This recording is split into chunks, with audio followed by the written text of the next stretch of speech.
कल हम लोगों ने यहाँ पे इसका शुभारंभ किया, समाजवादी पार्टी ने उसका विरोध किया है और मुझे लगता है कि प्रोसीडिंग का हिस्सा होना चाहिए। इनको समाज के सामने एक्सपोज करना चाहिए। अपने बच्चों को ये लोग पढ़ाएंगे इंग्लिश स्कूलों में और दूसरे के बच्चे के लिए अगर वो सुविधा सरकार देना चाहते हो, कहते नहीं उर्दू पढ़ाओ इसको, यानी उसको मौलवी बनाना चाहते हैं, कठबुल्ला पर जोड़ते इसको ले जाना चाहते हैं। ये नहीं चल सकता है। अभी आज से थोड़े दिन पहले उत्तर प्रदेश के चीफ मिनिस्टर ने उत्तर प्रदेश की असेंबली में ये कहा कि उर्दू पढ़ना कठमुल्लाओं की तरह मौलाना बनाना की बात है, साइंटिस्ट नहीं बनते। अब जाहिर है उत्तर प्रदेश के मुख्यमंत्री को तो उर्दू नहीं आती, मगर वो साइंटिस्ट क्यों नहीं बने, उसका जवाब वही दे सकते हैं। उत्तर प्रदेश के मुख्यमंत्री ने कहा कि उर्दू पढ़ने से कठमुल्ले बनते हैं। अब उत्तर प्रदेश के मुख्यमंत्री के जो बुजुर्ग थे या जिस आइडियोलॉजी से वो आते हैं, उनके किसी भी शख्स ने इस मुल्क की आजादी में हिस्सा नहीं लिया। ये गोरखपुर से आते हैं और उसी गोरखपुर से रघुपति साहेब फराख भी आते हैं। फराख गोरखपुरी उर्दू का एक बहुत बड़ा शायर था, मुसलमान नहीं था। अगर शायद असेंबली में कोई उठ के बोल देता मुख्यमंत्री को, तो मुख्यमंत्री बोलते नहीं उन्हें भी कठमुल्ला है। तो ये इंटेलेक्चुअल कैपेसिटी है इनकी। फराख गोरखपुरी गोरखपुर के शायर थे, उर्दू के बहुत बड़े शायर थे। अब मेरे अजीज दोस्तों और बुजुर्गों, जिसके जहन और दिल पर गहन लग चुका है, तो दुनिया की कोई रोशनी उसके सर पे नहीं पहुंच सकती। फराख गोरखपुरी का शेर क्या है सुनिए, ये बीजेपी आरएसएस वालों को बता रहा हूं, जो उर्दू बोलने वालों को कठमुल्ला कहते हैं। फराख गोरखपुरी ने कहा था, सरजमीन हिंद पर अक़वाम आलम के फराख, सरजमीन हिंद पर अक़वाम आलम के फराख, काफिले बसते गए हिंदुस्तान बनता गया। सरजमीन हिंद पर अक़वाम आलम यानी नेशंस आए इस देश में, बसते गए हिंदुस्तान बना। अब ये जो आर्ग्यूमेंट इनका आरएसएस का है कि नहीं ये बाहर से आए, तुम भी बाहर से आए, जितने आर्यंस है बाहर से आए। अगर ओरिजिनल है तो द्रविडियन और ट्राइबल लोग हैं। फराख गोरखपुरी ने सच्चाई को बयान कर दिया। अब इनको नफरत इतनी उर्दू से है कि इनको शायद ये भी नहीं मालूम होगा कि हसरत मोहानी ने कलकत्ता में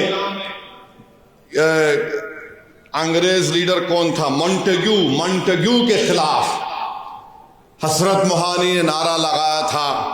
क्या नारा लगाया था? इनकलाब जिंदाबाद, इनकलाब जिंदाबाद। अब शायद इनको यह भी नहीं मालूम होगा कि सुभाष चंद्र बोस, नरेंद्र मोदी उनका स्टैचू लगाए दिल्ली में। अब नरेंद्र मोदी इनको छोड़ दिए, तुम जरा ये बोलते रहो। सुभाष चंद्र बोस जो आजाद हिंद फौज बनाए थे, उसका नारा क्या था? इत्तेहाद, एतेमाद और कुर्बानी। इत्तेहाद, एतेमाद और कुर्बानी नारा था सुभाष चंद्र बोस का, नेताजी सुभाष चंद्र बोस का। इस हैदराबाद से वजीर सुल्तान, एक मशहूर फैमिली थी, उनके एक खानदान के फर्द नेताजी के साथ चले गए भारत छोड़ के।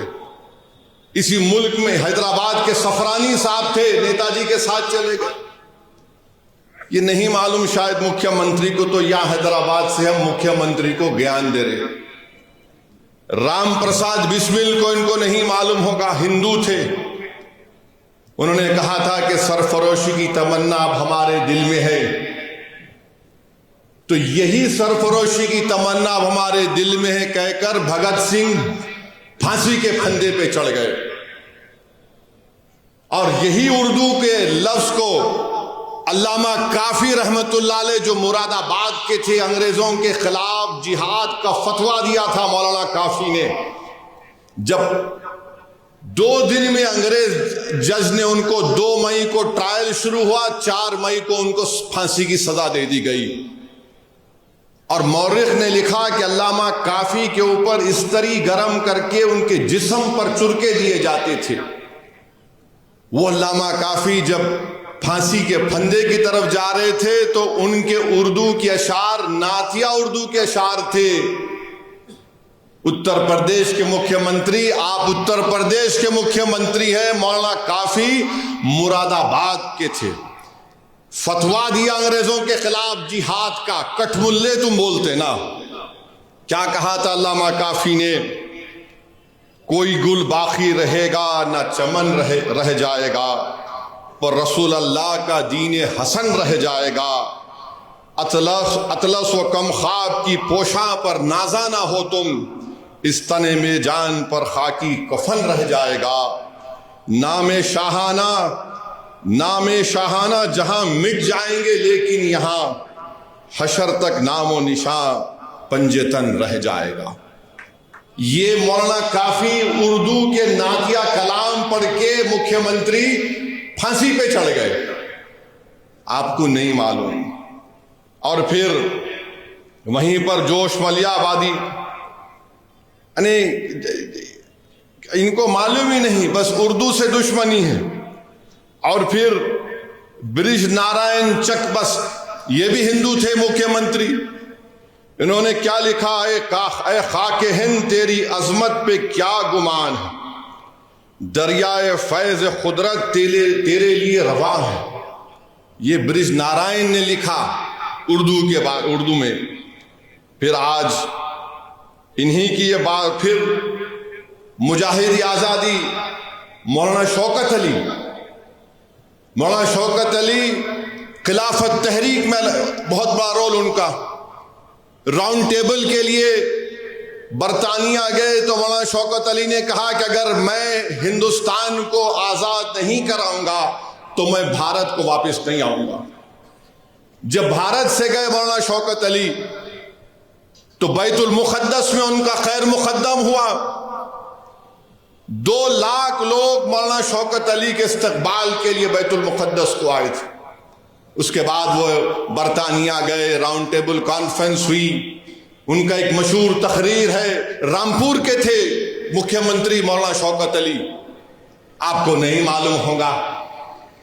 मौलाना शौकत अली ने एक शेर कहा था, शायद ये आपके लिए और आरएसएस और बीजेपी के लिए कहा होगा, यकीनन कहा होगा। मौलाना शौकत अली ने कहा, दौरे हयात आएगा खातिल, दौरे हयात आएगा खातिल खजा के बाद, दौरे हयात आएगा खातिल खजा के बाद, है इब्तिदा हमारी तेरी इंतहा के बाद। तो तुम्हारी इंतहा होगी। आज तुम इख्तिदार के नशे में बड़ा अनाब शनाब बक रहे हो, बके जाओ। मगर मेरे अजीज दोस्तों और बुजुर्गों, वतन अजीज का हाल तो ये है कि जोश ने सही कहा था, वो आज के इस दौर के लिए भी मुनासिब है। जोश ने लिखा था, ऐ हम नफस फसाने हिंदुस्तान ना पूछ, ऐ हम नफस फसाने हिंदुस्तान ना पूछ, अपना गला खरोशे तरन्नुम से फट गया, अपना गला खरोशे तरन्नुम से फट गया, तलवार से बचा तो रगे गुल से कट गया। ये जोश ने कहा था, जो आज हमारे मौजूदा मुल्क के हालात पर सही तरीके से उतरता है। तो हम उत्तर प्रदेश के मुख्यमंत्री को एक और इत्तला दे रहे हैं कि भारत की लोकसभा में ओम बिरला स्पीकर ने ऐलान किया कि जो कोई भी भारत की पार्लियामेंट में, लोकसभा में जो तकरीर में भाषण देगा उसका तर्जुमा उर्दू में होगा। अब आप क्या बोलेंगे स्पीकर को? उर्दू आप जो जबान में देंगे, कई जबानों में तर्जुमा होगा। तो इनको नहीं मालूम ये उत्तर प्रदेश के मुख्यमंत्री को यह भी नहीं मालूम कि उर्दू उत्तर प्रदेश की तहजीब का हिस्सा है। ये उत्तर प्रदेश और आरएसएस बीजेपी के लोगों को नहीं मालूम कि उर्दू को कॉन्स्टिट्यूशन का प्रोटेक्शन है, आइन की हिफाजत उसको मिलती है दीगर जबानों की तरह। उत्तर प्रदेश और मोदी को नहीं मालूम कि हर मुसलमान ही उर्दू नहीं बोलता, बल्कि ये मुसलमानों की जबान नहीं है, ये इस देश की आजादी की जबान रही है, ये इस मुल्क की जबान है। अब आप चले जाइए, नवायत मुसलमान है, कर्नाटका में उर्दू नहीं बोलते, कम बोलते। केरला चले जाइए, मोपिला अलग जबान बोलते, मलयाली बोलते। तमिल लोग तमिल बोलते मुसलमान। कर्नाटका के इंटीरियर में चले जाइए, कन्नड़ी बोलते हैं। महाराष्ट्र में जाइए, वो उर्दू भी बोलते, मराठी भी बोलते। गुजरात के मुसलमान हैं, गुजराती भी बोलते, उर्दू भी बोल देते। अरे इस देश की खूबसूरती ये है, बीजेपी इस देश को, इस वतन को एक जबान, एक मजहब, एक आइडियोलॉजी और एक लीडर के तहत बनाना चाहती है। भारत में हजारों मजहब हैं, कई जबानें हैं, कई हजारों तहजीबें हैं, तभी जाकर भारत बनता है। इसीलिए फराग गोरखपुरी ने कहा थे, अक़वाम आलम का लफ्ज इस्तेमाल किया था।